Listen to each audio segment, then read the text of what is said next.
ప్రస్తుతం తెలుగులో అత్యంత భారీ బడ్జెట్ తో అనేక అంచనాల నడుమ నిర్మితమవుతున్న చిత్రాల్లో దేవర ఒకటి.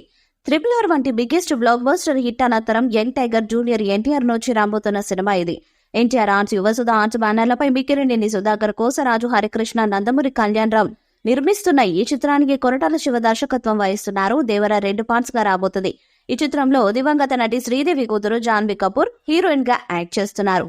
సౌత్ ఫిలిం ఇండస్ట్రీలో జాన్వీ సాయం చేసిన తొలి ప్రాజెక్ట్ ఇదే కావటం విశేషం. అలాగే ప్రతినాయకుడి పాత్రలో బాలీవుడ్ స్టార్ సాయి ఫాలిక నటిస్తున్నారు. దేవర పార్ట్ 1 ఏప్రిల్ 5న రిలీజ్ చేస్తున్నట్లు మొదట అనౌన్స్ చేశారు. కానీ పలు కారణాల వల్ల 6 నెలలు విడుదలను వాయిదా వేశారు. అక్టోబర్ 10న దేవరను రిలీజ్ చేయబోతున్నట్లు గత నెలలో అనౌన్స్ చేశారు. ఇదిలా ఉంటే ఇప్పుడు దేవరని 3 బ్యాడ్ సెంటిమెంట్స్ వెంటాడుతున్నాయి. ఈ లిస్ట్ లో మొదట చెప్పుకోవాల్సింది రాజమౌళి సెంటిమెంట్. యావత్ ఇండియన్ ఫిలిం ఇండస్ట్రీలోనే పరాజయం ఎరగని దర్శకుడిగా రాజమౌళి పేరు తెచ్చుకున్నారు. ఆయనతో సినిమా చేస్తే ఎలాంటి హీరోకైనా హిట్ ఖాయం. కానీ రాజమౌళి సినిమా తర్వాత ఆయా హీరోల నెక్స్ట్ మూవీస్ మాత్రం బాక్సాఫీస్ వద్ద బోల్తా పడతాయి.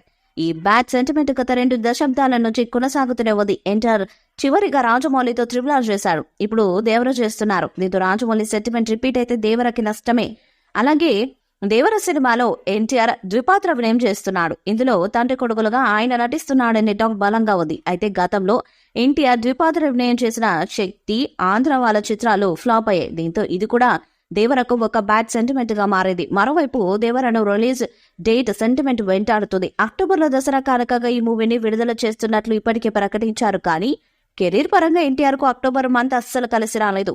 ఆ నెలలో విడుదలైన మెజారిటీ చిత్రాలు పరాజయం పాలయ్యాయి. ఇప్పుడు ఇదే దేవరకు వర్తించే అవకాశాలు లేకపోలేదని కూడా అంటున్నారు. మొత్తంగా ఈ 3 బ్యాడ్ సెంటిమెంట్స్ ఎన్టీఆర్ ఫ్యాన్స్ లో ఆందోళన పెంచుతున్నాయి.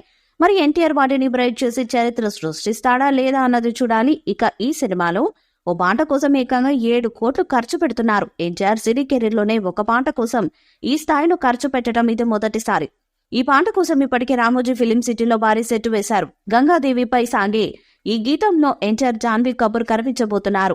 మరి ఎన్టీఆర్ కెరీర్ లోనే అత్యధిక వ్యయంతో తెరకెక్కుతున్న ఈ పాట ఏ రేంజ్ లో ఉంటుందో చూడాలి.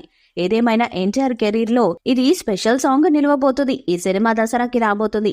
RRR అఖండమైన విజయం తర్వాత ఎన్టీఆర్ తిరుగులేని ఫామ్ లోకి వచ్చేశాడు. ఆ స్థాయిలో RRR సినిమా ఎన్టీఆర్ కెరీర్ లోనే అత్యధిక వసూలు సాధించింది. పైగా ఎన్టీఆర్ పేరిట కొత్త రికార్డులను కూడా సృష్టించింది. దీనికి తోడు ఎన్టీఆర్ చేసిన అరవింద సమేత సినిమా కూడా భారీ విజయాన్ని సాధించింది.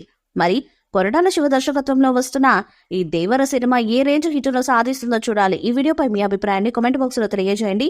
ఈ వీడియో మీకు నచ్చితే లైక్ చేయండి, షేర్ చేయండి, కామెంట్ చేయండి. మరిన్ని అప్డేట్స్ కోసం మన ఛానల్ ని సబ్స్క్రైబ్ చేయండి. అలానే పక్కనే ఉన్న గంట సింబల్ గట్టిగా కొట్టండి.